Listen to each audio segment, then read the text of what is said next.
Hey everybody, so today I was going to do a quick review. I'm not making them, just checking them out. I might make one because I got 3 of one kind. But Mountain House Adventure Meals.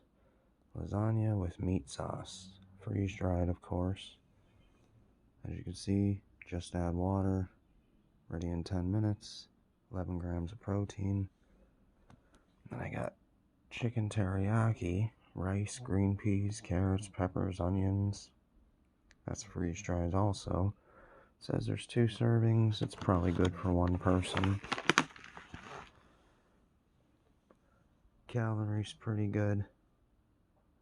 480 for the whole pack. That's why I think it would just be one person. But what I did notice is the expiration dates.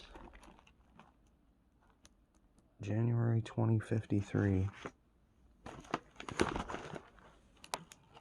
This one's April 2053.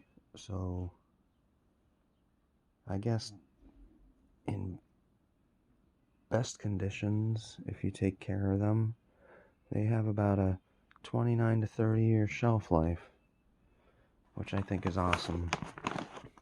The pricing's not too bad. I think they were between like $9 and $11 a piece at Walmart. Not really sure. But they have other things, but they were extremely high priced for what they were. I did see a freeze-dried ice cream sandwich, but it was like $5 or $6 for one, which kind of threw me off. If you need survival food, I don't think you want to spend $6 on an ice cream sandwich. But I'm gonna see what other ones I could pick up. They were low. But yeah, thanks for watching. Stay tuned for more videos.